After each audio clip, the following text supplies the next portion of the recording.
we should get started. Hello everyone, and thank you very much for joining the session today. I'm Emmanuel Crosser, and I will be your host. So I'm a senior talent acquisition consultant at Diversifying Group.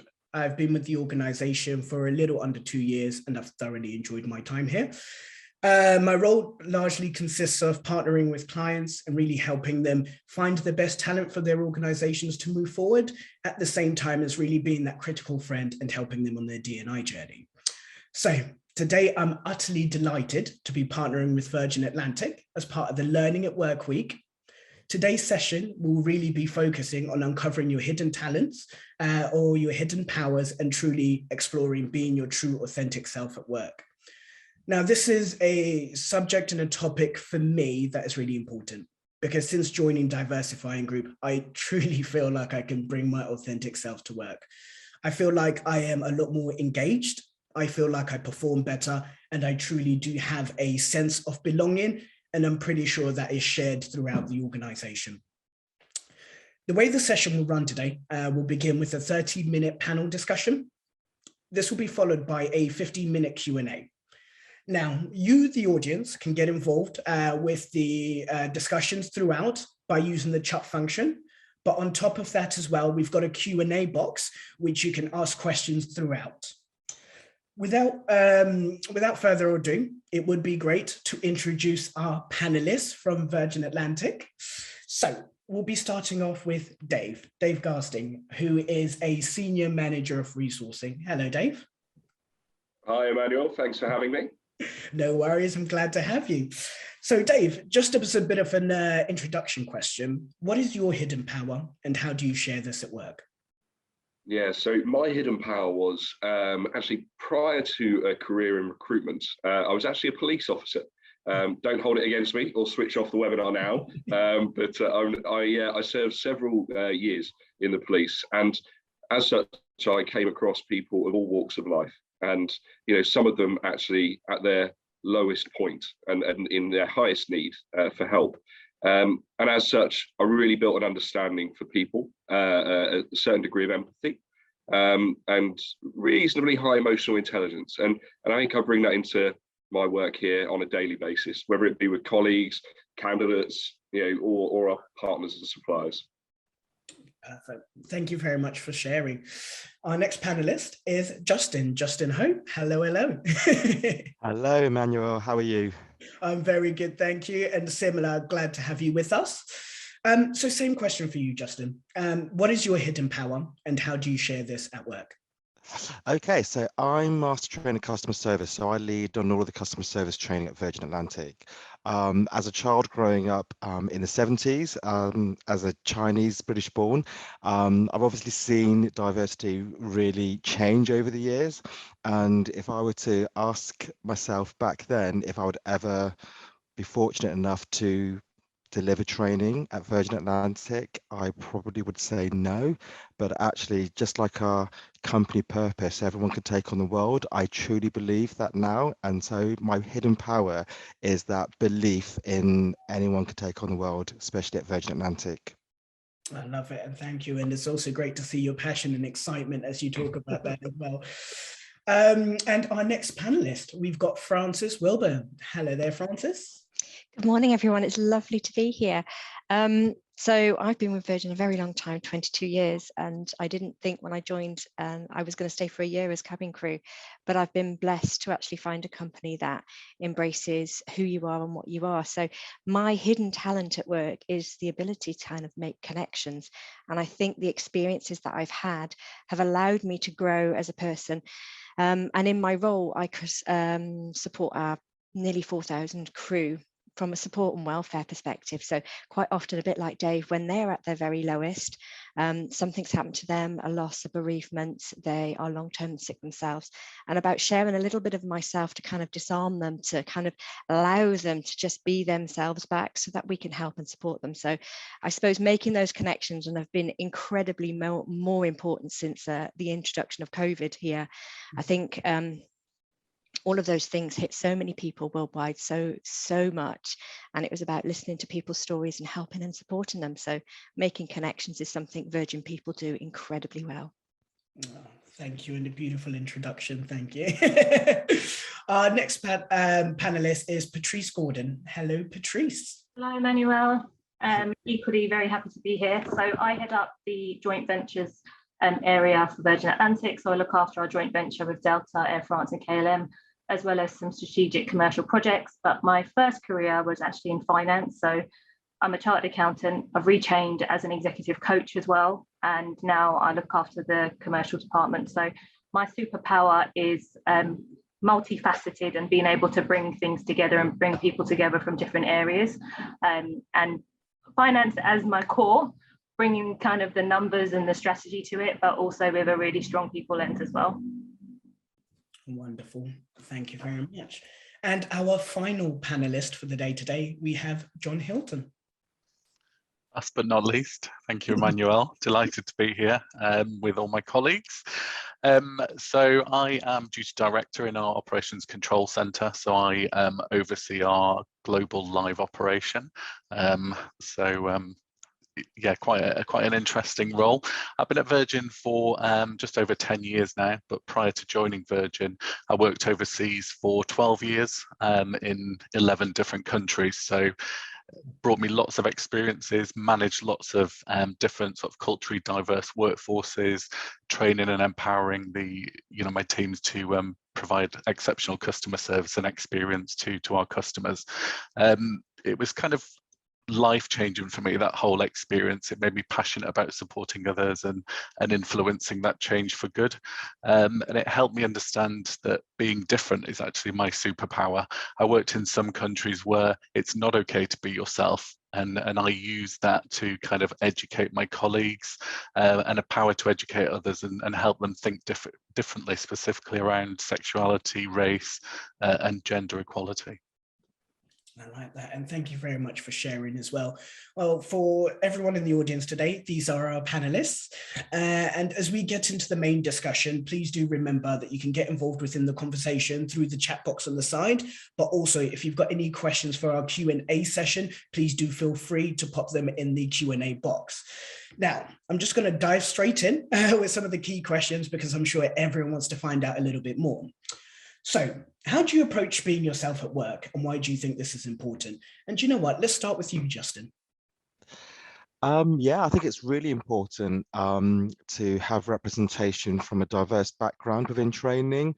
I think it really shows empathy and really shows that actually, as long as you have the right mindset and skill set and experience, you can be in training.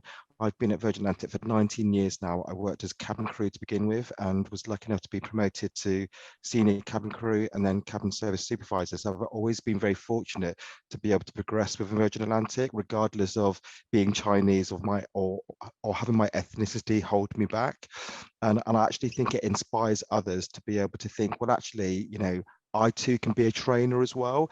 I might have also, loved my job, worked at Virgin Atlantic for a considerable amount of time. But what else is out there? And if training's for you and you have a passion to deliver training, then I hopefully can inspire others to kind of work in that department.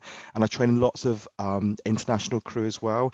And often, when I have, my Cantonese speaking crew members from Hong Kong or China and Shanghai, I do speak to them in the local language because I think, they've traveled 10,000 miles to come to Crawley for training. I may as well give them a slice of home and make them feel included and welcome. So yeah, I definitely think it's important to kind of have that inclusivity within training.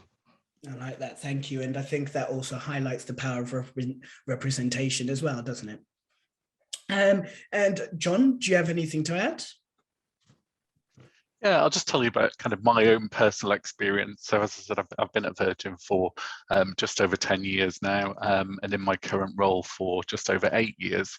And I think, as just alluded to, that we're a very open and honest company. We have a very open and honest culture, but it's more acceptable, or it was more acceptable, to be yourself in certain areas of the business. So coming from the cabin crew world, very open and honest. If you're straight, you're gay, whatever you are, it's very acceptable in that world. And I'm sharing this story because I want to really sort of show where Virgin has come on their journey and how much we've changed over the last few years. And I'm a proud openly gay man. I went to work in the operations control center, and when I joined the operations control center, it was a very straight male dominated workforce and working environment. So I was working along a lot of long serving engineers and other operational professionals. Previous leaders within the room who had done the same job as myself, they kind of worked up through the ranks within the operations control center. I'd never worked in operations, I've never worked in a control center, but I saw this opportunity and I thought, do you know what, that's absolutely me, and I would really love to do that. So I approached the hiring manager and had a chat with him, and he was very supportive, but he did say, you know, it's not the traditional route that we would take somebody from, but you know, go for it, go through the interview and see how you fare. So I went through the whole interview process and I was successful. When I started within the role, I had to kind of build trust within the team. I don't like to say this, but there was some homophobic comments made that I heard, and can he do this, can he do that, and I really had to prove myself, and I knew that there was going to be challenges because I was openly gay in my sexuality within this male dominated world. So I just tackled that head on and actually sat down with the people that were making these comments and actually, you know, speaking to them about it. We kind of thrashed it out, and I was allowed to be myself, be 100% human at work, and you know, I like to treat others like I would like to be treated. As a result of that, that kind of pushed me into joining our Pride at Virgin Atlantic network. That was about 6 years ago, so I'm still actively involved within the network. I'm vice chair of the committee, which helps our LGBTQ plus colleagues and also allies with any issues that they're facing within their workplace, within their personal life. Yes, we have a lot of fun as well, but it's not all about that. So yeah, that's me. Thank you. And we really appreciate you sharing your personal experience there as well. And Frances, lastly, do you have anything else that you would like to add on top? Yeah, I think like both Justin and John, it's about really bringing your true and authentic self to work. So I actually have a disability which I have developed during my time at Virgin Atlantic. It's quite a hidden disability. It does affect my mobility at times. But what's been interesting is the journey that I've taken and the lessons that I've learned and the lessons I've been able to share back to my company. So like John, I actually am part of one of our committees here at Virgin Atlantic DEN, which is our Disability Engagement Network. And in the conversations that I have with our crew, who quite often are off on long-term sick or things have happened in their lives, by sharing a little bit of my journey with them, like I said at the outset, it allows them to understand that we're open to listening, we care about them and we value them. And actually, just because you develop a disability, and actually like many people in this country, you know, of all those people that have disabilities, only 15% are born with them. Most people develop their disabilities throughout their lives. So here at Virgin Atlantic, we are going to have people who throughout the course of their journey with us will develop those. And it's about how, as a company, we embrace the skills that they still have, the resilience that they'll build from managing and coping with those disabilities, and actually showing them that there's still a place here for them and that adaptations can be made, access arrangements can be made for those people. And, you know, we've worked really hard in the background through our engagement networks to kind of build better practices and policies to support our people to stay here, because we value their talent. And actually, a bit like me, when you've developed something, you've had to cope with it. You build resources and resilience that actually are great to have back in the workplace, because you think differently, you react differently, but actually you come at things with a completely different and more unique perspective. And in that, you bring a skill set that is valued.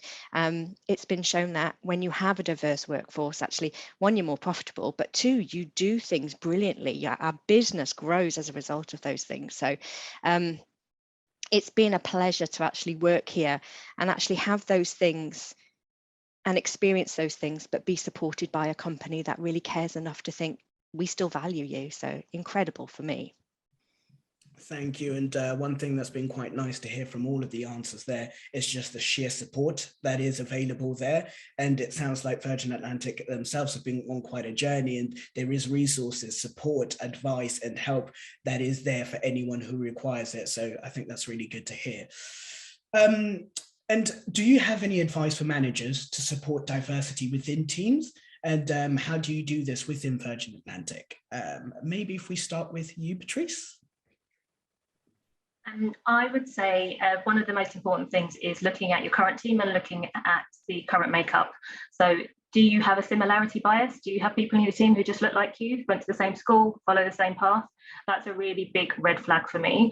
So really just looking at the team and the makeup, looking at the wider team and trying to figure out actually from a recruitment perspective, how do you bring people on board? Where are you advertising? How do you get people into the business? So really challenging yourself and challenging the other leaders around the table as to like, where do you go for your talent? And actually, should you be casting the net a little bit wider?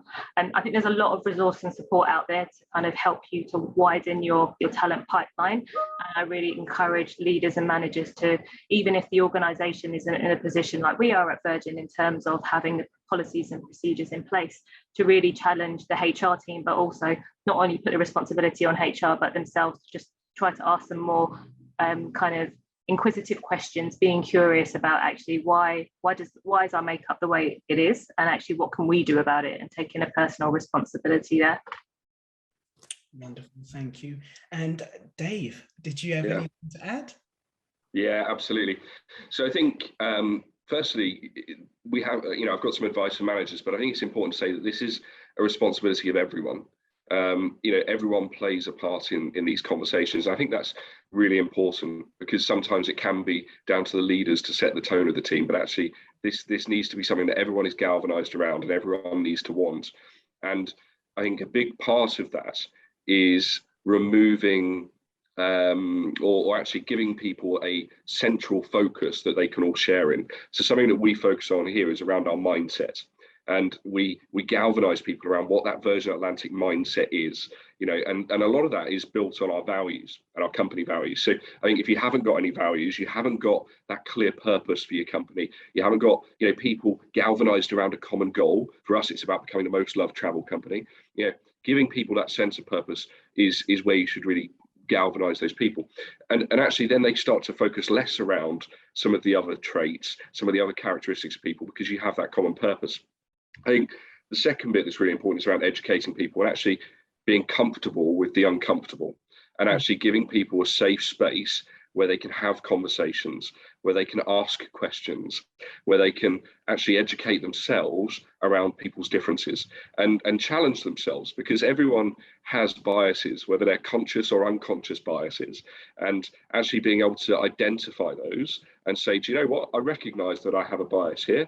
I need someone to challenge me, or I need someone to let me see a different perspective, and genuinely have an interest and listen to those responses is what's going to make a difference. So, creating that environment, giving people the central point of focus to galvanize them, and making it okay with what may be seen as not okay conversation.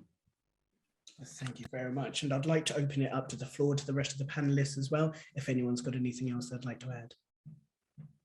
Yeah, I was just going to say, just to touch on what Dave said there, I think as a manager, it's really important just to be honest with your team members. If they come to you and they want to talk, or they want to talk about, diversity or being different, or they've got a problem, it's about understanding where they're coming from, how you can support them, but you need to be completely honest with those people. So if you don't know the answers, or you don't know enough about what they're talking to you about, then be honest with them and go out and do your research.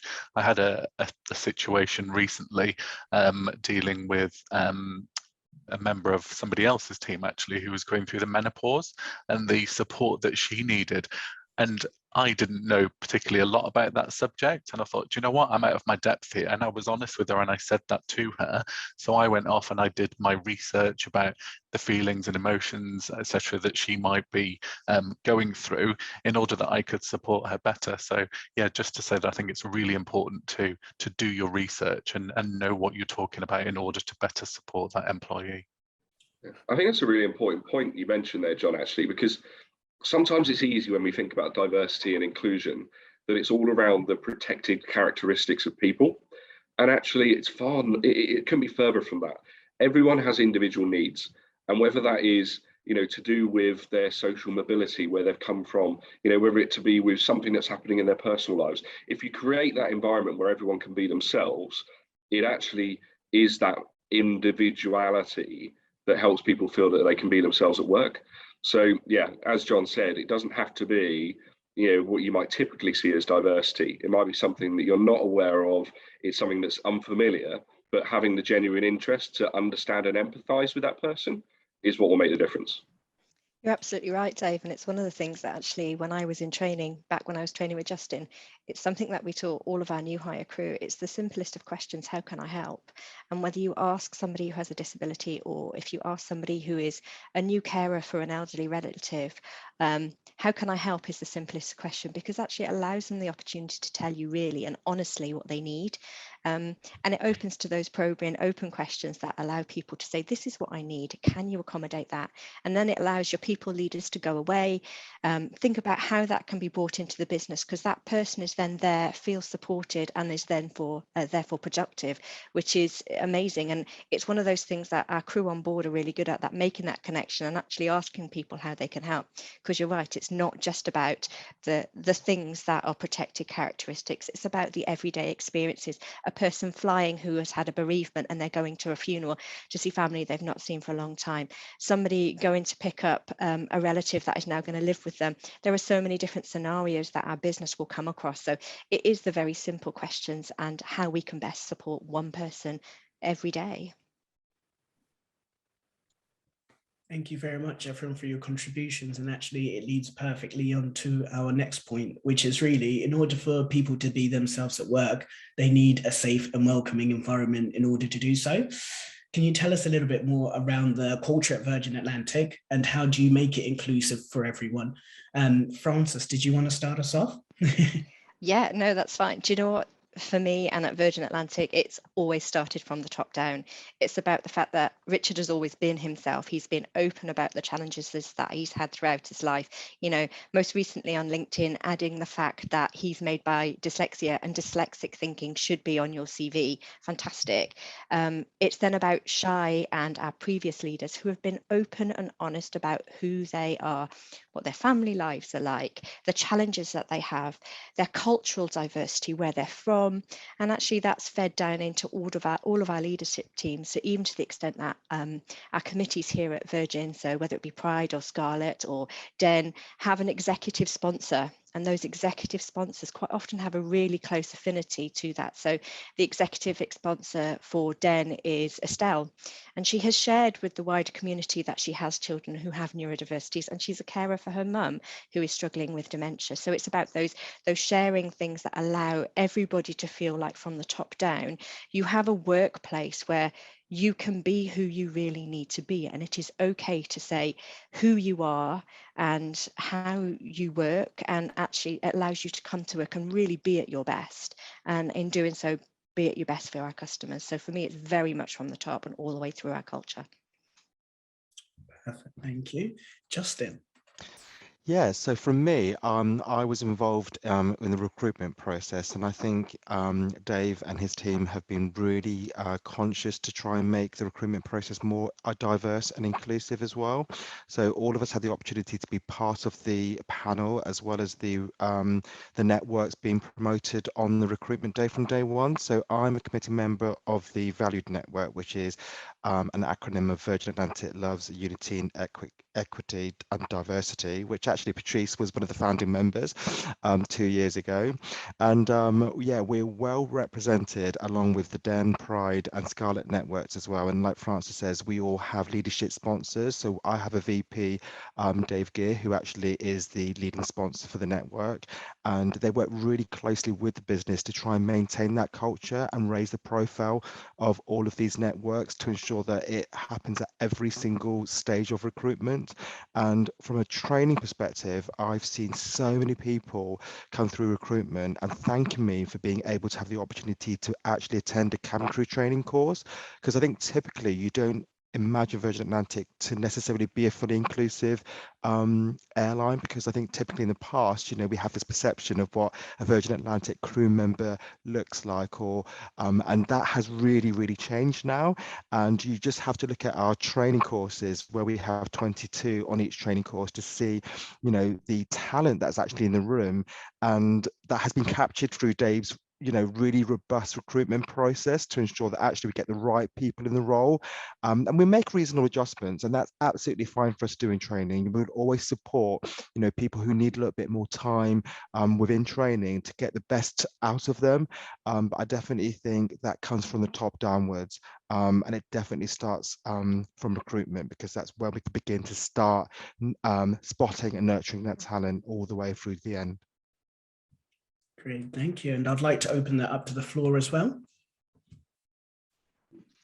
I think it's important to say as well that, you know, us as committee members, if we have somebody that comes to us with a certain issue, we don't have a policy that dictates what we should do. The business is very supportive of creating new policies. We've just introduced an amazing trans policy where we got a lot of help from the Stonewall organisation, but also just challenging the everyday. So is it right that we have a maternity leave policy and a paternity leave policy? Because what does that mean to a gay couple who are adopting children? There's no maternity, there's no paternity. So is that the right wording? So challenging that every day is really important. And the support that we get from the leadership team when we challenge that norm, or what is considered to be the norm, is immense. We get fully supported with it, and I think, you know, that's all the way through our business, and it's really good to have that support from our senior leadership team. Mm-hmm. I absolutely agree, John. I think what's important, I appreciate Justin, you saying it starts with recruitment, but this generally flows through absolutely everything throughout your journey with the company. I think something that I've learned probably most out of the last 12 months is not be afraid to hold your hands up and say, I made a mistake, or I've learnt, or I didn't realise, or oh my God, how did we not, recognise this sooner? It's okay to not be perfect, and to realise that actually your policy isn't that inclusive, or that process isn't what it should be, and actually saying, we are going to listen, we are going to make the changes, and we're going to get everyone involved in what that change looks like. That's probably been the ultimate key to our success over the last 12 months, is giving everyone an opportunity to make a difference on how we operate. I think you're really right, Dave. And I think through all of our times, and many of us have been here for a good few years, we've seen our workplace transition from a place where actually at times we've not been very inclusive. I remember when I first went for an interview for cabin crew and there was an upper age limit, for example.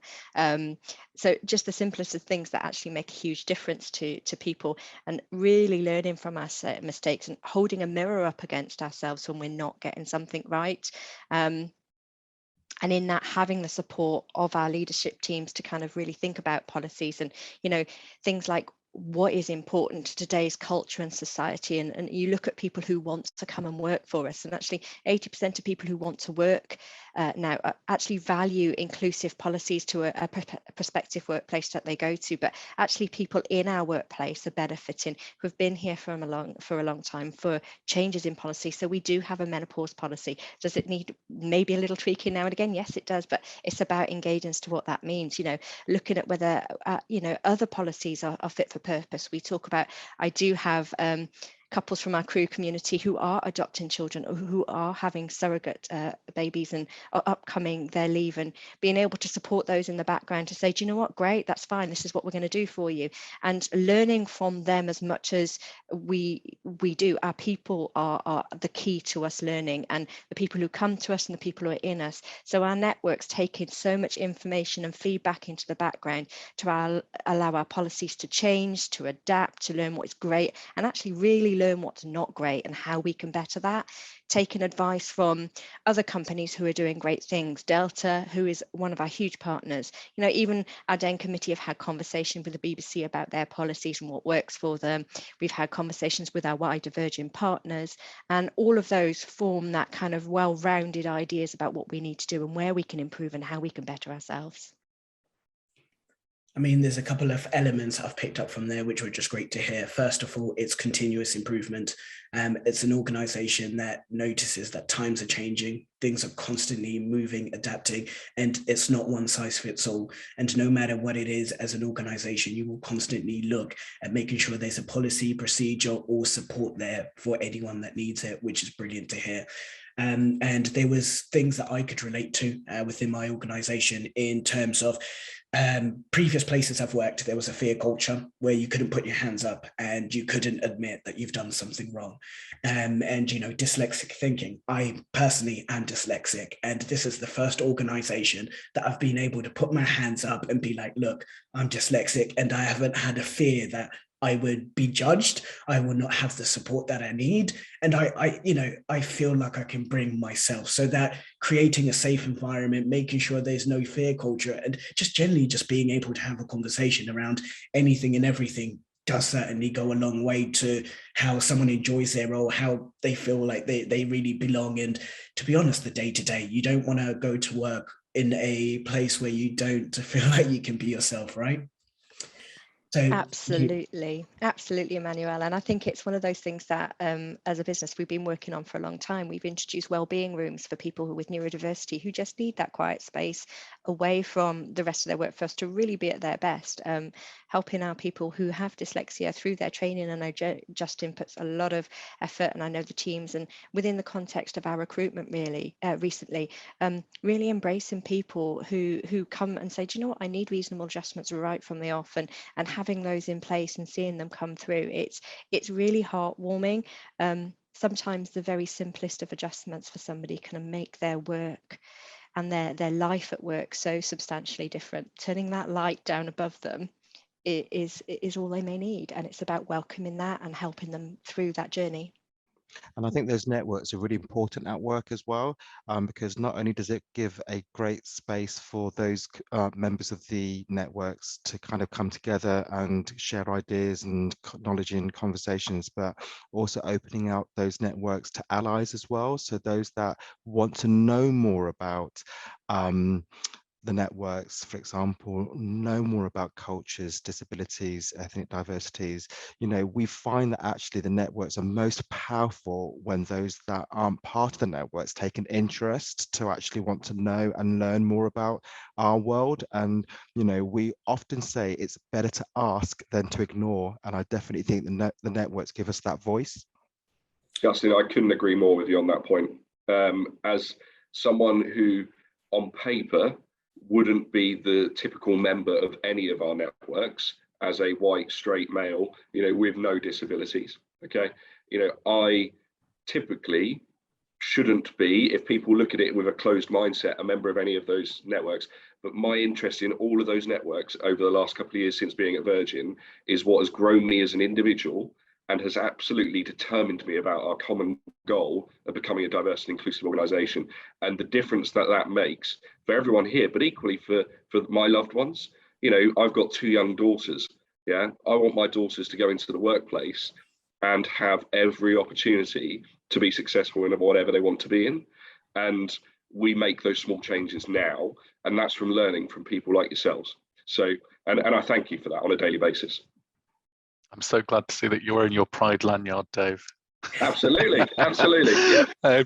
Just what Justin was saying there about allies, it is super important to, you know, not just have the network, but to have that allyship as well.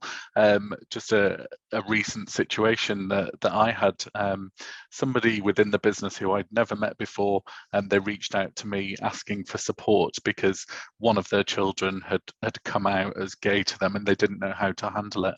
And, you know, just speaking through my own personal experience and helping them and giving them advice has given that person strength to actually deal with what they are going through. So, you know, as Dave said, we as networks, we're not just there for the people that we represent, we are there for the people that sit on that periphery as well, that may need to look for us from, you know, for assistance and advice. And that allyship, or the allies, is just amazing, and that's where we do a lot of our best work. And I think there's a lot of cross function as well between all the networks. You know, Pride Month in June, for instance, we're looking at Autism Pride, which I think is on the 18th of June. So there's a crossover there with our disability network. There's Black Pride that we always support as well. So there's lots that we get involved with within our own individual networks that's cross-functional across all the networks as well, which is super great. Great. I mean, I'm hearing a lot of intersectionality happening there as well. I'm hearing that you've got allyship, you've got your networks, but also if you don't have the expertise or resources within the organization, you will go externally, i.e. working with Stonewall. So it's constantly working in collaboration to make sure that you are able to offer your staff the best support possible, which is perfect, really, isn't it? And sorry, just to chip in, one of the things that we talk about at Virgin is our employees being our secret sauce. And so why do customers choose Virgin, and why should employees choose Virgin as a place to work? And I think that's one of the reasons, you know, it started as a people-led culture, and it will continue as a people-led culture because our people are truly very important to us. And I'd also build on that to say, you know, these conversations and these networks are only really successful because we've developed a psychologically safe workplace. So for organisations who are not perhaps as far on the journey, it's a little bit of caution really, because you can have these great networks and we can have some good conversations, but actually if the organisation's not mature enough to take that conversation to another level and actually implement some of the changes as opposed to be offended by some of the requests, then it's a real balancing act. So I think there's a lot that's gone into it, and it's a really long journey, but there's so many different points where we inject that people-led culture and that psychological safety to make it safe for people to talk up where they see something. You know, especially in the airline industry, it's very important for us to be able to like speak up when we see something that's not right, not only from an operational perspective, but most importantly from a people perspective as well. Wonderful. Thank you very much for sharing, Patrice. Now, can you tell us about how someone might apply for a role and what they can expect? And I'll put that to the panel. Yeah, absolutely. So I think probably in recruitment, I should probably start with this one, if everyone's all right with that. So I think the first thing I would encourage you to do is follow us on social media, have a look at our careers site. It really should bring to life who we are as an organisation, what our values are, and generally what our purpose is. And a lot is on there on our normal website as well, around us being a business as a force for good, around our sustainability agenda and other things. You can get a real flavour for who we are as a company. I think there's also ways that you can set up career alerts, so you can get, when we get jobs come up, you can actually get notified of those opportunities. So if you're in there looking for a job today, please, I encourage you to do that. Equally, if you're interested in the type of company that we are, please sign up and have a look at those. I think what I probably want to do is bring to life what the experience may be if you were to apply for a position with Virgin Atlantic. And we have no better example than our recent crew campaign. And when we went out to recruit for crew at the beginning of this year, we looked at how do we get the most diverse and inclusive campaign that we've ever had. You know, we set the bar high. We wanted to look at how do we attract more ethnic minority people? How do we attract more males? How do we attract more diversity than we've ever seen, particularly people from neurodiverse backgrounds as well? And we looked at each stage of the journey with a laser focus on how do we make it inclusive. And that goes from basic things like the wording that we utilized in adverts, you know, the tone of voice that we had, the imagery that we put out on our social media platforms and in our adverts, you know. And then we look at, okay, they click apply for that job. How do we make it easy for people to feel like there's no barriers of entry? So how do we make sure that we get what we need, but we don't ask stuff that actually could unlock biases towards that person or can make it more difficult for them? So for instance, lengthy questions around why do they want to work for Virgin Atlantic? What does that actually tell us about that person's mindset? Probably not a lot. Actually, it does make it more difficult though for people who maybe are dyslexic or have a neurodiverse need. How do we actually make that whole journey through applying as simple as possible? And then we moved on to actually, how do we move away from looking at experience to looking for people with our shared mindset? And I would encourage, if there's anything that I would encourage anyone to take away from this session today, is to think about when you're looking at someone to join your company.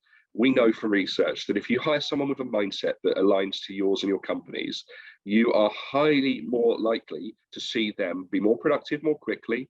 You're more likely to see them happy in their work, higher performance, and they will stay with the company. There'll be much greater retention. So we're moving away from looking at experience, because a lot of that can be taught. You can teach people technical skills. The mindset is something that's very difficult to teach. So we looked at how do we assess that. So we introduced new digital online assessments that were customized to identify that mindset with our customer inclusivity in mind as well. How do we get people who have that passion for us becoming the most loved travel company? And then we went through to the assessment centre, which everyone I think here had a part to play, all the networks certainly attended. And that was down to minor detail of, okay, if someone turns up who has autism, let's say, and they find it a little bit overwhelming, maybe we should have a quiet room where they can go and just calm themselves and collect their thoughts and then come back in. If someone maybe is a bit overwhelmed generally, there's some space for them to go and have some time to themselves and then come back and enjoy. We had the networks at all of our assessment centres, and they could just have conversations with people. And something that was most powerful out of all of our assessment centres was the amount of people who came to us to say the two words, be yourself. And they echoed that in every single conversation. And we had so many people disclose things to us at the assessment centre, and they openly said that the inspiration for them to be able to do that came from conversations with people like Justin, Patrice, John, and Francis, by feeling like they could do something that they've never done with an employer before.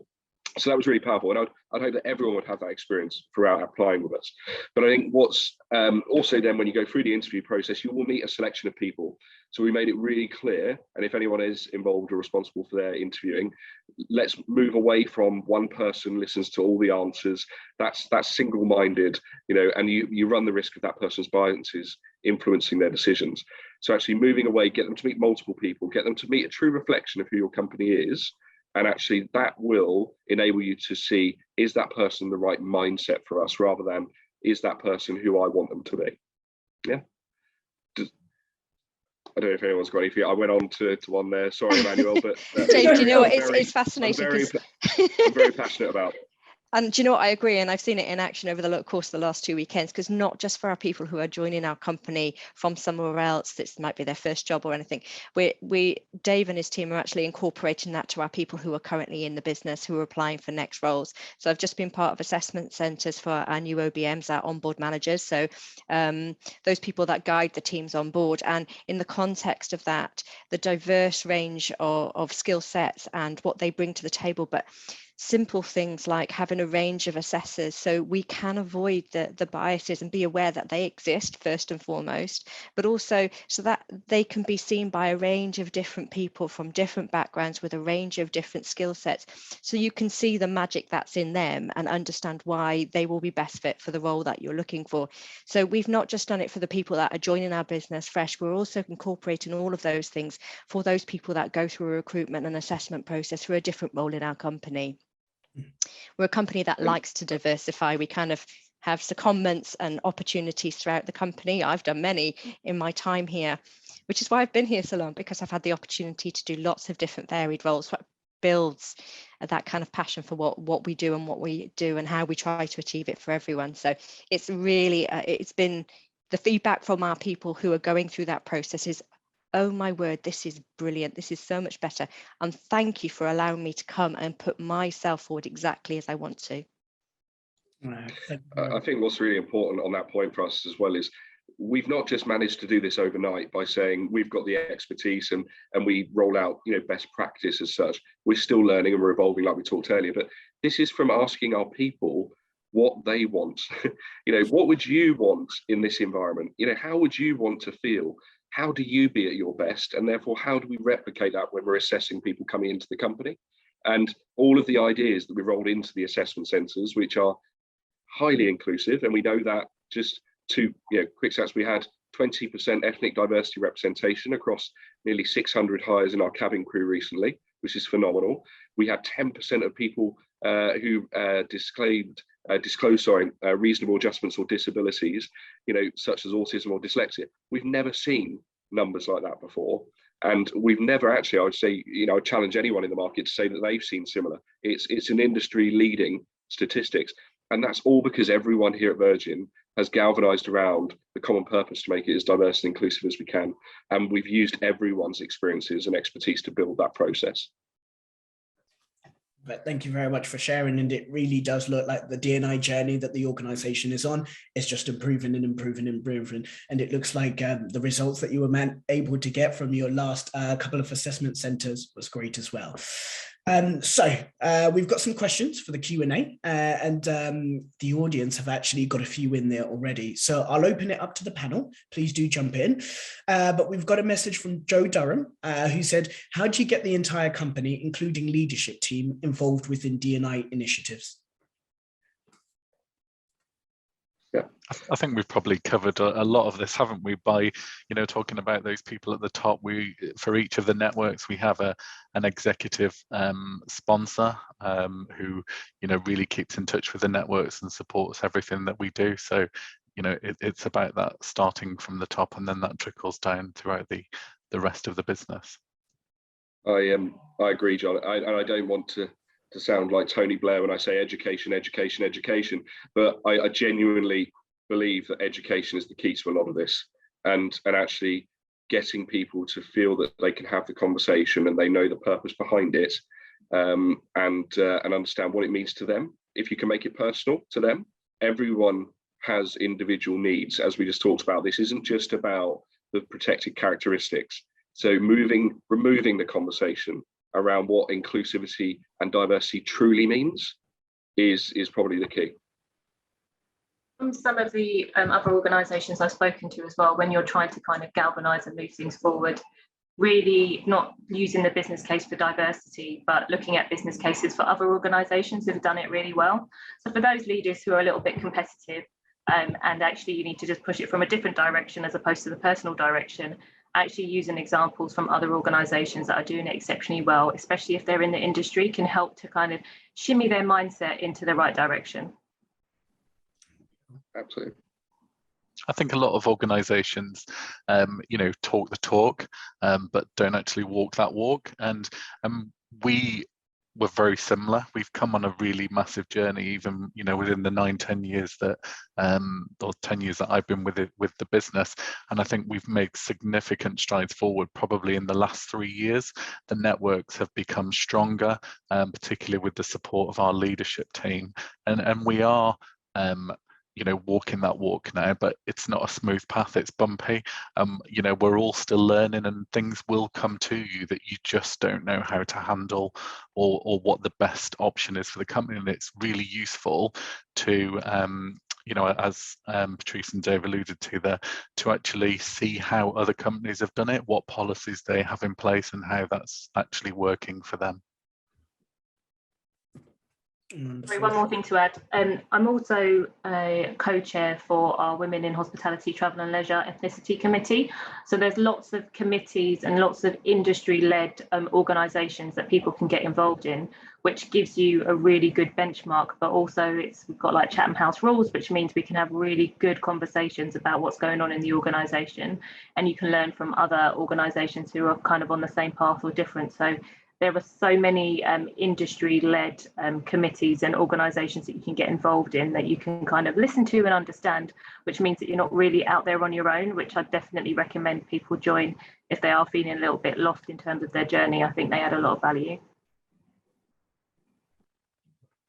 Wonderful, thank you, panelists. And this is following on from the answer you gave earlier, John. It says, do you feel it's up to you as a manager to do the research, or the employees to provide the information on, let's say, the disability? And that's open to the panel as well.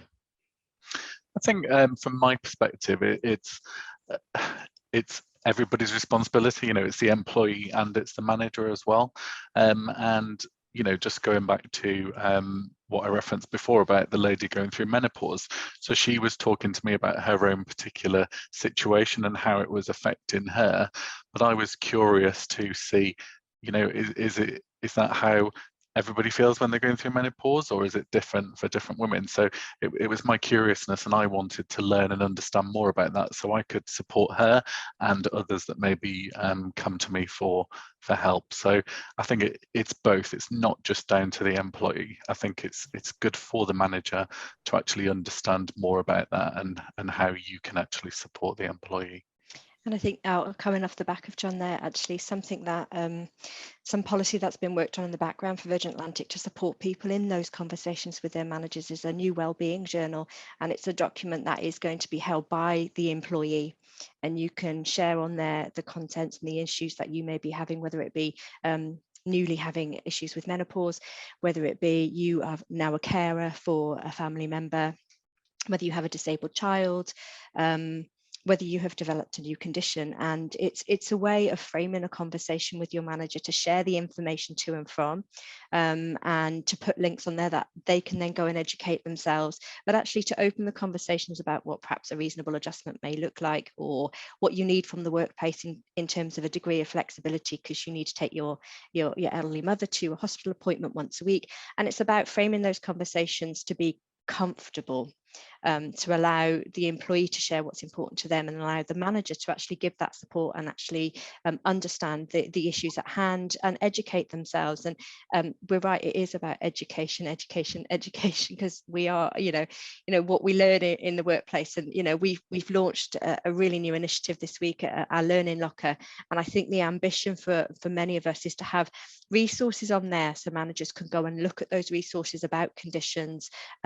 If you have a new team member that is neurodiverse, what kind of things that would work for them. So we are always doing this work in the background with the support of our committees, with the support of our leadership, to kind of build on those education tools, so that our managers feel that actually if they do feel a little bit out of their depth, they know where to go to be able to begin to have that conversation. But it does bring me back to the very simple questions that our leaders are kind of taught to ask. How can I help you?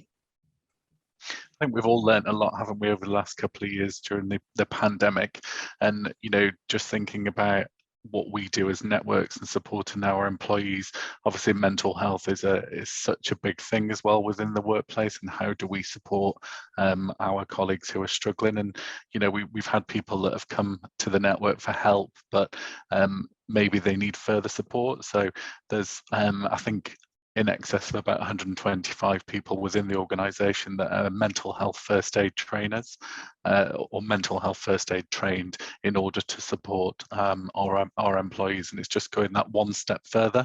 So those people that are mental health first aid trained, on our name badges we have a little green ribbon so that people know who you are, and if they want to talk, they know that you're trained in that, which I think is brilliant.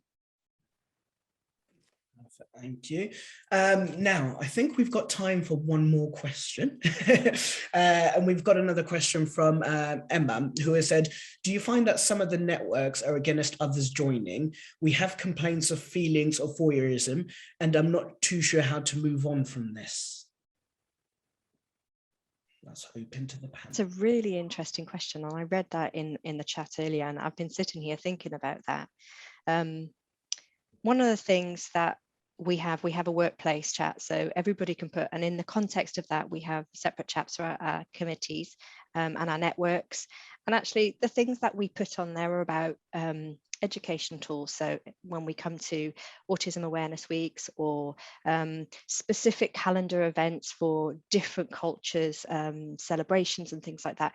And we're putting information on there all the time to make people understand that actually it is relatable to them, whether you're an ally or actually it sits with you. And by adding those kinds of really informative pieces of education for all of our people to see, they can digest that. And in that context, what we found, certainly within the DEN committee, that over the course of the last 2.5 years, we've gone from about 300 members to 3,400 members, which is nearly half of our workforce, because actually they don't need to be vocal all the time, but actually they want to be able to access that information. So I suppose one of the pieces of really useful information you could do is actually really make your networks inclusive, offer feedback, offer a safe space to talk, and hopefully you'll kind of be able to get over those challenges you're facing. One of the things I'd add is as you kind of look to your network and how it's set up, really just making sure it's open and inclusive. So whether it's we've got some great work that Michelle, who leads kind of this space, has given all the networks. So how do you set it up, and what are your terms of reference? What is your intention? What do you want to achieve? What are the roles within the committee? Because actually, you know, we've got to remember a lot of this stuff is on a volunteer basis, all of these committee members, but actually in that, making sure that as we go through the process, as we go through the years, actually we have the opportunity for other people to join the network as committee members so they can take that leadership role as well, and making that process as clear as possible to ensure that people recognise that actually it's not a private club. People can join, it's going to be rotating, and actually we welcome opinions and we welcome like diversity of people to come in so they can contribute. And I think so Francis mentioned Workplace, which is basically Facebook for the organisation, which is a tool that has really helped us pre-pandemic.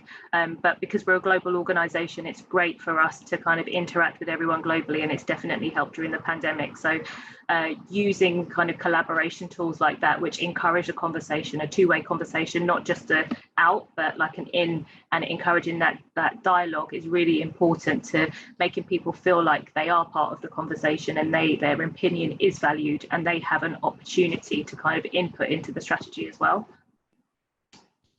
And I think what's really great about the networks is, as a business, we fully support all of the networks as well. So we don't always preference one network on the other. When we're talking about networks, we're very inclusive that we talk about all the networks. I think sometimes it's really easy to maybe favor or prioritize one over the other, but actually at Virgin Atlantic, we all equally, you know, put the work behind all of them. And as John said, you know, a lot of them are cross-functional as well. So I do think that's really important to get across that networks are all inclusive and all have the same amount of support and gravitas as well. Brilliant. Well, I think all that's left to say is thank you very much to all our panelists. It's been a great session, very engaging. And as you can see from the chat box, everyone has got a lot more questions. But thank you very much for the session today. To everyone who has joined the session, I'd like to direct you across to Virgin Atlantic's Diversifying page. There, you'll be able to find out a little bit more about their inclusive working culture, but also the fantastic opportunities that they've got at the moment and also that are coming up. I think just to end off the session, it would be great if each of you can put one point to the benefits of inclusive work culture, just to finish everything off. And we'll start with you, Dave. Oh. So, sorry, I was on mute. I got all the way through the session until the end, and then I was on mute. So I think one point is to make the uncomfortable comfortable. And when you ask someone, genuinely listen and act, you know, with empathy. That's my one point. Perfect. Thank you. Justin?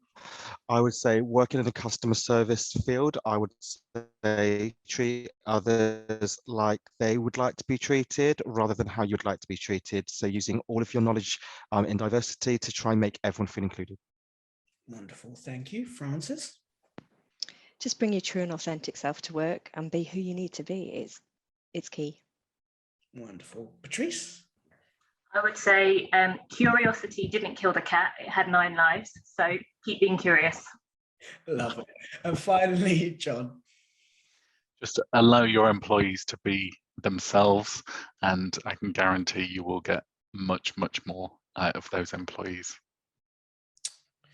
Thank you, everyone, yet again for your input for the session today. I've thoroughly enjoyed it. Hope everyone's got some good takeaways from the session, and I hope you enjoyed the rest of your days. Thanks, everyone. Bye-bye.